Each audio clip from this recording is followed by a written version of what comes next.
Hey, hello. Balik lagi di channel Spoiler Moon dan kita akan lanjutkan lagi kisah hidup Tuan Muda Yun. Halo bang, sorry banget kalau misalnya update-nya cukup lambat karena belakangan ini lagi lagi banyak hal yang terjadi. Kemarin juga sempat radang tenggorokan yang efeknya jadi pusing, lemes, sulit bicara juga. Makanya belum ke-update lagi untuk komik ini. Bahkan kemarin waktu ngerjain Master of Gu pun cukup kewalahan. Ya, itu sedikit cerita dan kita akan lanjutkan lagi kisah hidup Tuan Muda Yun di part 12. Saat ini di kamar dagang Luo Gu terlihat dua orang yang sedang bertemu. Ayah, aku dengar kakak membawa Ding Peng untuk menculik Ding Ling Er. Apa kau sudah mengetahuinya? Bukankah ayah mengatakan kalau aku yang jauh lebih berbakat daripada kakak? Lantas, kenapa kakak yang mengambil Ding Ling Er, bukannya aku? Kata seorang pemuda yang tidak lain adalah putra bungsu dari kamar dagang Luo Gu. Sementara sang laki-laki yang kini diajak bicara tentu tidak lain adalah ayahnya, Wu Jinsun namanya, pemimpin dari kamar dagang Luo Gu. Melihat putra bungsunya yang tampak tidak senang, Wu Jinsun berkata, "Apakah kamu marah karena kakakmu mendapatkan Ding Ling Er, putraku?"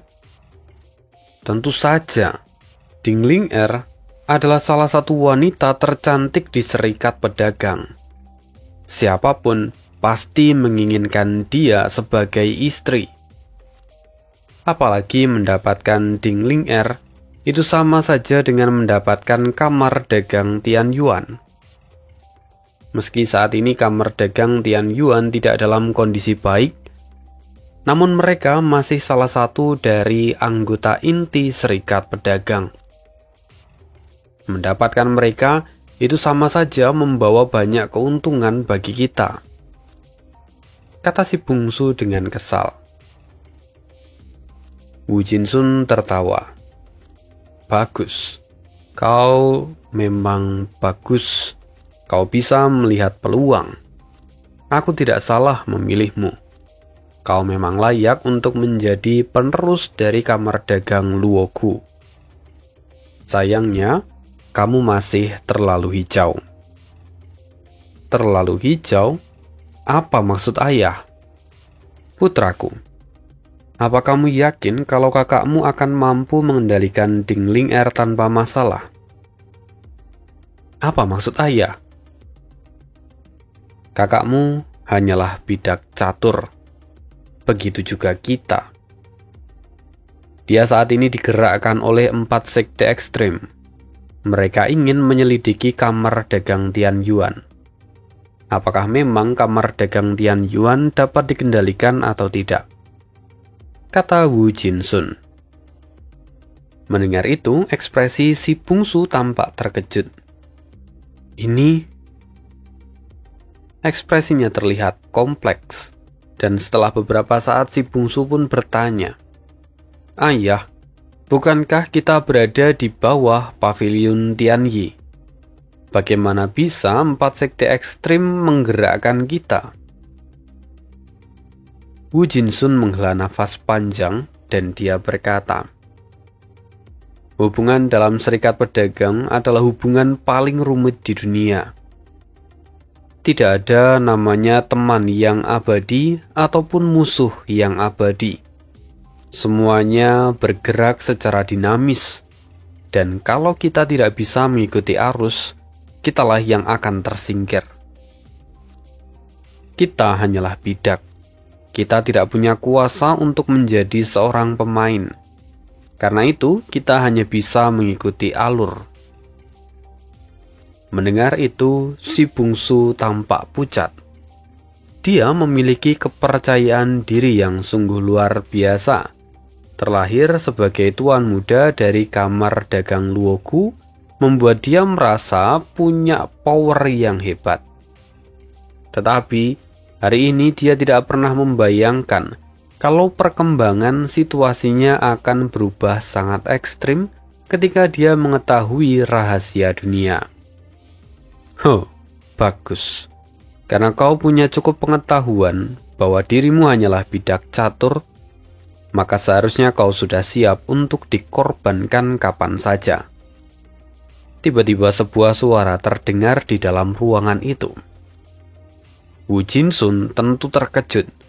Dia bahkan tidak bisa merasakan kehadiran orang lain sebelumnya. Siapa di sana? Wu Jinsun langsung menyebarkan indera ilahinya untuk melacak penyusup yang datang. Dan benar saja, dia bisa merasakan ada dua sosok di dalam ruangan itu. Lancang, kalian berdua berani memasuki wilayahku? Katakan padaku, siapa kalian?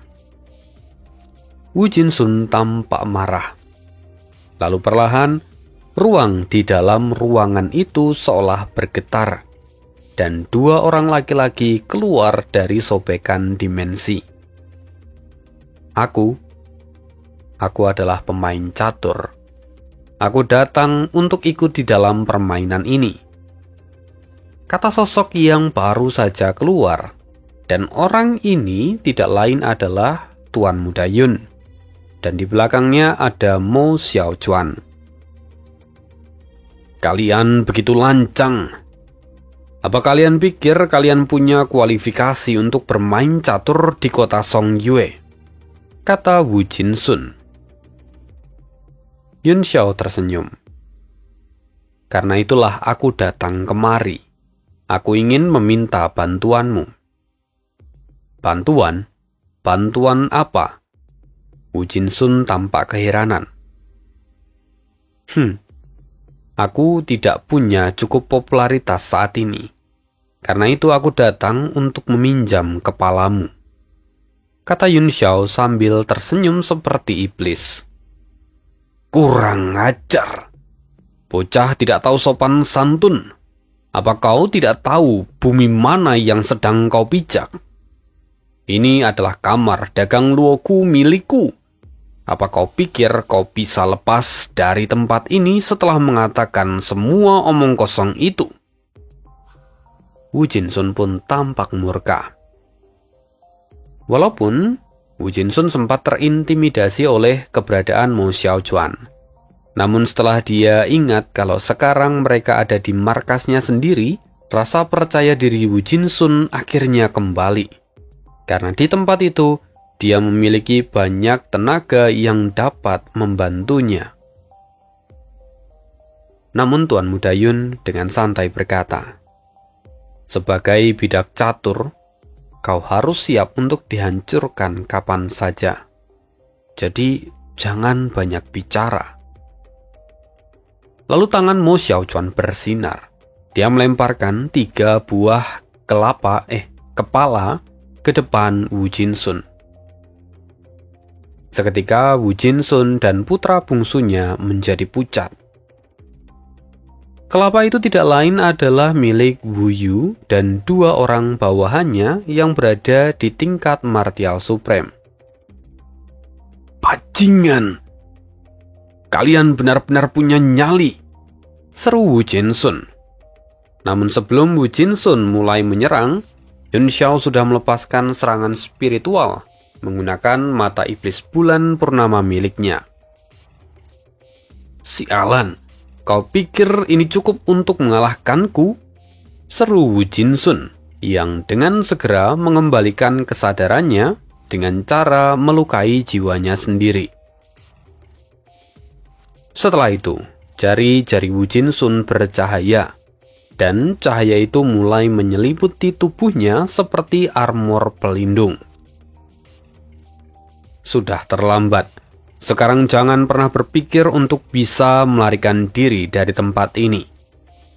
Para tetua akan segera tiba, dan kalian akan mati. Kata Wu Jinsun yang kemudian tertawa. Tapi Yun Xiao tampak tak peduli. Sementara itu, Mo Xiaochuan mengangkat tangannya. dia melepaskan tebasan seperti sebuah pedang. Cahaya hitam kemerahan memburu ke depan dan memotong apapun yang ada di depannya. Pelindung Wu Jinsun ditembus dengan mudah. Untungnya Wu Jinsun sempat menghindar, namun rebound yang ia terima itu sangat parah. Sampai-sampai meridiannya pun hancur dan dia sampai muntah darah. Wajah Wu Jinsun pucat pasi. Ahli terkuat dari kamar dagang Luoku kini jatuh dalam satu gerakan. Oh, kau cukup gigih. Kupikir kau akan mati dalam satu gerakan itu, kata Mu Xiaochuan yang kini tampak mengerutkan kening ketika melihat Wu Jinsun. Yun Xiao pun menyahut, kemampuanmu sebagai pemimpin kamar dagang Luoku memang layak. Tetapi sayang, kau hanyalah bidak catur, dan bidak catur tidak akan mampu mengendalikan takdirnya sendiri. Wu Jinsun kembali muntah darah, dan kini dia tampak berlutut. Dia benar-benar terlihat putus asa. Bajingan! Siapa yang berani membuat onar di kamar dagang kami? Apakah kalian sudah bosan hidup? Setelah itu, sekelompok orang datang ke dalam ruangan Wu Jinsun. Mereka adalah para tetua pelindung dari kamar dagang Luoku. Dan salah satu dari mereka juga ada yang berasal dari pavilion Tianyi. Namun di hadapan semua orang, Yun Xiao dengan santai berkata, hari ini, kamar dagang Luoku telah berani membuat masalah dengan kamar dagang Tianyuan kami. Maka sejatinya kalian patut mendapatkan hukuman mati. Tapi karena Nona Ding sangat berbelas kasih, Nona memberikan penawaran. Selama kalian bersumpah setia pada kamar dagang Tianyuan, kalian semua akan tetap hidup. Apa? Kamar dagang Tianyuan? Orang-orang itu pun terkejut. Mereka tidak menyangka kalau kamar dagang Tianyuan akan berani mengambil gerakan seagresif ini. Sementara itu si bungsu, dia ketakutan. Melihat apa yang terjadi pada ayahnya, dia tidak punya harapan lagi. Tidak, jangan bunuh aku, jangan bunuh aku. Semua itu ulah kakak dan ayahku. Aku tidak ada hubungannya dengan masalah ini. Si bungsu tampak meringkuk di pojok ruangan. Yun Xiao melihat si bungsu dan berkata, sudah kukatakan, jika kau bersumpah setia pada Nona Ding, aku akan mengampuni nyawamu. Tetapi jika tidak, maka kau akan mati hari ini. Sungguh, aku akan bersumpah setia pada kamar dagang Tianyuan. Karena itu jangan bunuh aku, kata si bungsu sambil terus menangis ketakutan. Cih, tuan muda benar-benar sudah gila, kata para tetua yang kini tampak tidak senang. Selama masih ada Wu Jinsun, mereka tidak perlu khawatir. Mereka masih bisa mengembalikan kondisi kamar dagang Luoku. Karena itu sekarang mereka harus segera membantu Wu Jinsun. Tapi Fang Yuan tersenyum.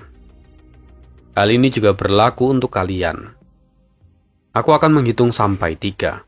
Jika kalian menolak untuk tunduk, kalian akan mati hari ini. 1. Yun Xiao menjentikkan jari dan cahaya pedang melesat lalu memenggal kepala Wu Jinsun. Kepala Wu Jinsun jatuh dan tubuhnya kehilangan daya. Melihat itu semua orang terkejut. Tadi Yun Xiao mengatakan 3 hitungan, tetapi baru hitungan pertama dia sudah mengambil kepala Wu Jinsun. Tindakannya begitu kejam, bahkan kini kaki para tetua pun tampak gemetar. Wu Jinsun telah mati, dan harapan dari kamar dagang Luoku telah sirna. Tanpa adanya Wu Jinsun, masa depan kamar dagang Luoku akan benar-benar hancur. Seorang tetua lalu berseru, "Kamar dagang Tian Yuan adalah salah satu dari 8 anggota inti Serikat Pedagang. Hari ini, berani sekali kalian datang untuk menindas yang lemah. Apa kalian tidak takut kalau 7 kamar dagang yang lain akan bergabung dan menekan kalian?" Yun Xiao melihat orang tua itu dan berkata, "Sebelum 7 kamar dagang bergabung dan menekan kami, aku pastikan kalian akan menyerah atau bahkan musnah. Kupikir ini adalah hitungan yang kedua." Mo Xiaochuan menatap orang tua yang tadi bicara, dan aura membunuhnya sangat intens. Orang tua itu pun pucat pasi dan dia berseru, "Tunggu, tunggu! Kalian tidak bisa membunuhku. Aku berasal dari pavilion Tianyi. Kalau kalian membunuhku, maka ini akan menyebabkan perang besar antara 2 fraksi." Mendengar itu, Yun Xiao tersenyum. Oh, tampaknya pavilion Tianyi tidak bisa mendisiplinkan anjing-anjing mereka dengan baik. Bahkan, bawahan kalian telah berani menggigit kami hari ini. Jadi, apakah kalian berani mengambil tanggung jawab untuk mendisiplinkan mereka? Ataukah kalian akan membiarkan kami mengambil alih tugas yang ada di sini? Mendengar itu, dahi orang tua yang tadi berbicara kini tampak dipenuhi oleh keringat dingin. "Tunggu, Tuan. Biarkan saya kembali dan membicarakan ini dengan atasan saya. Kamar dagang Luoku bagaimanapun adalah bawahan dari pavilion Tianyi kami. Jadi saya harap Tuan mau menunjukkan belas kasihan pada kami. Di masa depan saya yakin kepala pelayan kami akan datang langsung dan menemui Nona Ding untuk menjelaskan semuanya." Kata orang tua itu dengan sopan. Padahal tadi dia menggunakan kata aku dan kamu, namun di sini sudah berubah menjadi saya dan Tuan. Mendengar itu, Yun Xiao mencibir. "Oh, kau bahkan bisa menjanjikan hal semacam itu?" "Ah, tidak, ini bukan janji Tuan. Tapi saya akan..." Seketika, mendengar itu, wajah Yun Xiao berubah menjadi dingin. "Kau tidak bisa menjanjikan itu? Lantas untuk apa kau bicara?" Mendengar itu, orang tua itu langsung tertunduk lesu. Wajahnya benar-benar terlihat pucat.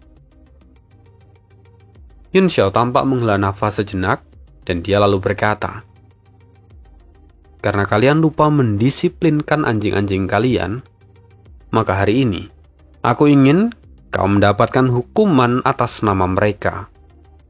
Lalu kau harus kembali dan memberitahu atasanmu bahwa kalau dia tidak datang menemui nona muda kami, kamar dagang Tian Yuan tidak akan berpartisipasi dalam kompetisi seni bela diri dari Serikat Pedagang. Dan sebelum kompetisi dimulai, kami pasti akan melenyapkan pavilion Tianyi. Kami akan menggunakan seluruh tenaga kami. Bahkan kalau kami harus menanggung kerugian besar, kami pastikan kalian tidak akan pernah melihat hari esok." Mendengar perkataan Yun Xiao, hati orang tua itu bergetar. Dia buru-buru menelungkupkan tangannya dan memberi hormat. "Baik Tuan, saya akan menerima hukuman, dan saya pasti akan menyampaikan pesan ini pada atasan saya. Saya mohon undur diri setelah ini." Yun Xiao lalu berkata, "Xiaochuan, lumpuhkan dadiannya dan kirim dia pergi." "Apa? Tuan, tapi hukuman ini terlalu berat. Dadian yang rusak tidak bisa disembuhkan lagi." Orang tua itu tampak ketakutan. Yun Xiao berkata dengan dingin, "Melumpuhkan dadianmu hanyalah hukuman kecil. Jika aku memberimu hukuman yang besar, maka aku pasti akan mengelupas kulitmu dan mencabut semua tulang-tulangmu, lalu kau akan mati dalam penderitaan tiada akhir." Mendengar hal ini, orang tua itu pun ketakutan setengah mati. "Tuan, mohon ampuni saya." Tapi Mo Xiaochuan sudah melepaskan cahaya hitam kemerahan dan kini melubangi datian dari orang tua itu. Energinya merembes keluar. "Karena kau telah berani menyentuh kamar dagang Tian Yuan, maka kau harus siap mati kapanpun," kata Yun Xiao. Setelah itu Mo Xiaochuan mengangkat orang tua itu dan bersiap melemparnya. Tapi Yun Xiao berkata lagi, "Aku hampir lupa. Katakan juga pada tuanmu bahwa sebelum kalian bertindak atas kamar dagang kami, lebih baik kalian pergi menghubungi Tuan Muda Li Feiyu dari Menara 10.000 Harta Karun. Katakan itu juga pada atasanmu." Dan setelah itu, barulah Mo Xiaochuan melempar orang tua itu seperti membuang sampah. Ini semua orang dari kamar dagang Luogu tampak terkejut. Tenggorokan mereka bahkan terasa kering karena ketakutan. Mereka sekarang mengerti kenapa kamar dagang Tian Yuan begitu berani. Rupanya mereka memiliki backingan dari Menara 10.000 Harta Karun. Ya, itulah yang mereka pikirkan. Sebenarnya, tentu saja Menara 10.000 Harta Karun tidak pernah membacking kamar dagang Tian Yuan. Yun Xiao hanya memanfaatkan Li Feiyu sesuai dengan pesan yang Li Feiyu katakan.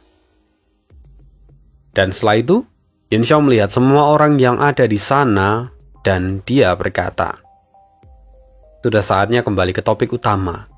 Tadi aku sudah menghitung untuk yang kedua. Berarti sekarang Tuan, kami bersedia untuk bersumpah setia pada kamar dagang Tian Yuan."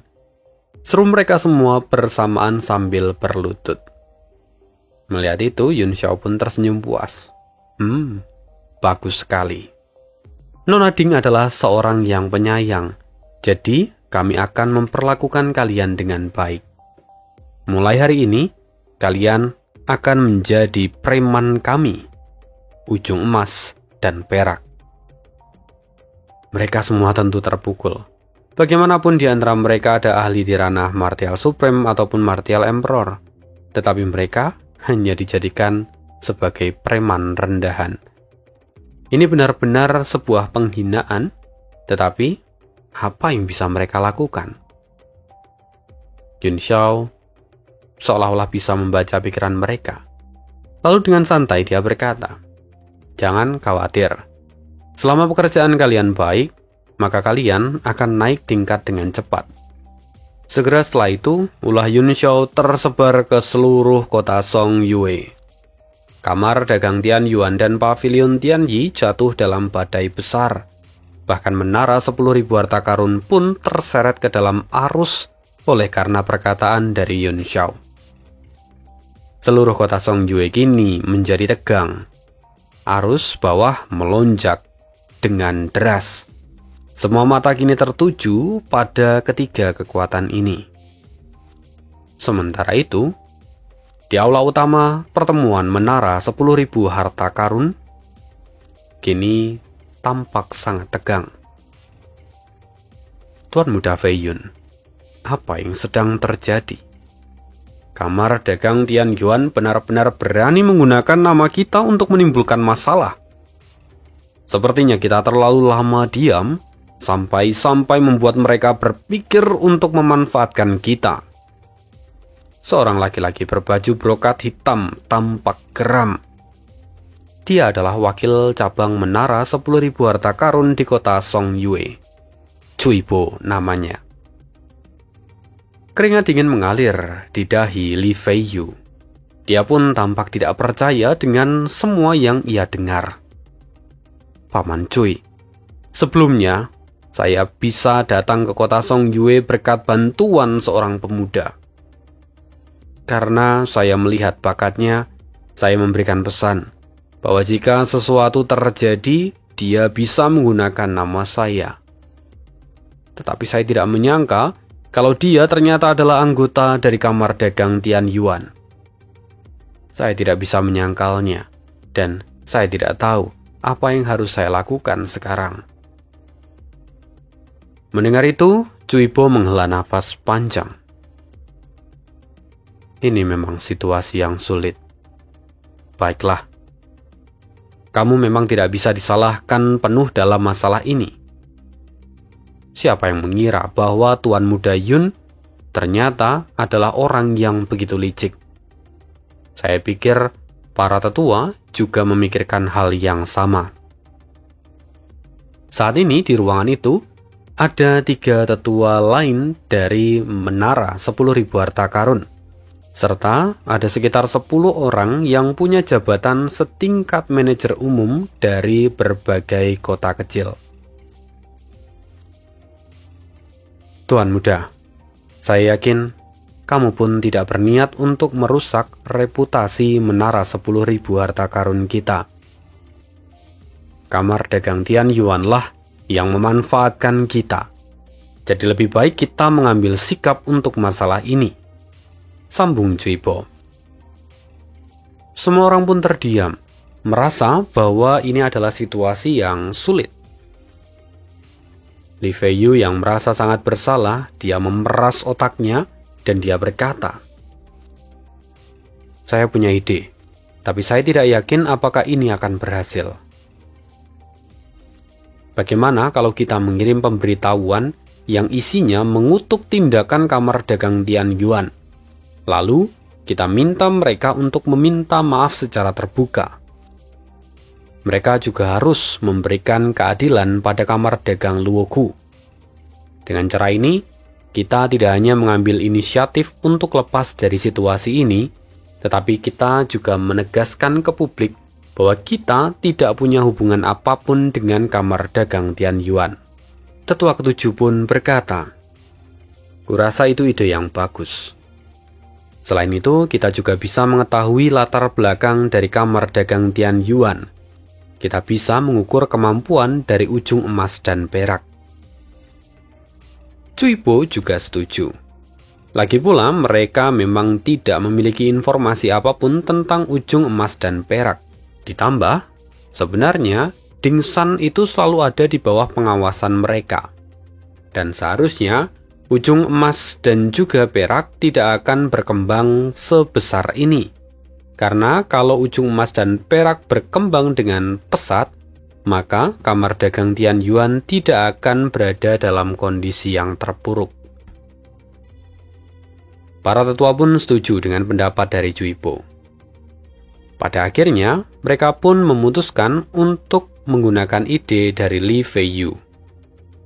Lalu saat mereka hendak memberikan pengumuman, tiba-tiba seseorang datang memberi laporan. "Wakil Kepala Menara, kami baru saja mendapatkan pemberitahuan yang diumumkan oleh kamar dagang Tian Yuan." Cui Po lalu membaca surat yang diberikan oleh orang itu, dan ekspresinya seketika berubah. Kamar dagang Tian Yuan benar-benar cepat dan licik. Tetua ketujuh bertanya, "Apa yang terjadi?" Cui Po lalu membacakan isi dari surat itu, supaya semua orang bisa mendengarnya. Dalam surat itu dikatakan bahwa hari ini, pemimpin serta tuan muda dari kamar dagang Luoku telah secara terbuka melanggar prinsip perdamaian dan stabilitas serikat pedagang. Mereka telah menyebabkan kerugian besar bagi kamar dagang Tian Yuan. Padahal sebelumnya, Ding Ling Er telah mencoba membujuk mereka, tetapi mereka begitu keras kepala. Sampai pada akhirnya, kamar dagang Tian Yuan tidak punya pilihan lain selain menghukum yang jahat. Hari ini, pelaku utama telah dieksekusi dan kamar dagang Luoku telah mendapatkan pelajaran. Kamar dagang Tian Yuan memang lemah, tetapi mereka tidak takut pada kekuatan apapun. Mereka bersumpah akan bertarung sampai mati melawan siapapun yang berani menghancurkan perdamaian dan stabilitas dari Serikat Pedagang. Lalu mulai hari ini, Kamar Dagang Luoku juga akan bergabung dengan Kamar Dagang Tianyuan sebagai ganti rugi atas kerugian yang diberikan oleh Kamar Dagang Luoku pada Kamar Dagang Tianyuan. Mendengar itu semua orang tercengang. Kali ini Kamar Dagang Tianyuan tidak hanya melempar semua kesalahan pada Kamar Dagang Luoku, tetapi mereka juga mau melahap Kamar Dagang Luoku. Cuibo mengerutkan kening. Tetua Suan, bagaimana menurut Anda? Suan Yutang atau tetua kedua. Dia adalah tetua dari Menara 10.000 Harta Karun. Kini, mendengar pertanyaan dari Cuibo, dia tampak ragu-ragu untuk sejenak, sebelum akhirnya dia berkata, "Kita harus tenang saat ini, dan jangan menjadi terburu-buru. Yang sedang dikejar waktu adalah Pavilion Tianyi. Karena itu, kita bisa lebih tenang saat ini. Kalau nanti ada utusan dari Pavilion Tianyi, abaikan saja. Karena Kamar Dagang Tianyuan telah menggunakan nama kita, maka sekarang kita akan gunakan kekuatan mereka untuk melemahkan Pavilion Tianyi." Mendengar itu, senyuman Cuibo menjadi lebar. Tetua kedua, itu adalah ide yang brilian. Bahkan jika kita tidak melakukan apapun, kita tetap akan mendapatkan keuntungan. Tetua kedua pun berkata lagi, "Sekarang kita akan mengirimkan pengumuman. Tapi isinya hanya menegaskan kalau Menara 10.000 Harta Karun tidak akan mentolerir tindakan apapun yang dapat merusak kedamaian dan stabilitas Serikat Pedagang. Kita juga akan mendukung Kamar Dagang Tianyuan untuk menyerap Kamar Dagang Luoku sebagai ganti rugi." Cuibo tampak ragu ketika mendengar itu. Tapi tetua kedua, bukankah ini sama saja dengan kita memberi dukungan pada Kamar Dagang Tianyuan secara terbuka? Bagaimana kalau Pavilion Tianyi datang dan menanyai kita? Tetua kedua tertawa. Kita hanya mendukung kedamaian dan stabilitas aliansi pedagang. Jika Pavilion Tianyi datang menemui kita, maka kita hanya perlu menjawab bahwa kita telah dibutakan oleh pengumuman yang diberikan Kamar Dagang Tianyuan, sehingga kita melakukan kesalahan. Dengan begitu, maka posisi kita akan tetap aman. Cuibo pun tampak sangat gembira. Tetua kedua memang luar biasa. Saya sungguh bersyukur bahwa Anda datang ke kota Songyue tahun ini. Saya bisa merasa jauh lebih tenang saat ini. Setelah itu, Cuibo pun segera mengirimkan pesan sesuai dengan instruksi yang diberikan oleh tetua kedua. Dan kedepannya, kota Songyue akan kembali dilanda kekacauan. Apa yang akan dilakukan oleh Pavilion Tianyi? Apakah mereka akan barbar atau malah mereka akan menjadi anjing yang jinak karena Menara 10.000 Harta Karun bahkan kini tampaknya mendukung Kamar Dagang Tianyuan? Meskipun ya itu semua hanyalah topeng. Ya, kita akan sambung lagi kisah hidup Tuan Muda Yun di part berikutnya. Sekian dulu dan terima kasih abang-abang yang sudah mau berdonasi, mau nyumbang kopi untuk Mimin. Kalau misalnya yang lain mau ikutan, boleh banget, linknya pakai yang di kolom deskripsi. Itu aja, see you again in next video, dan bye.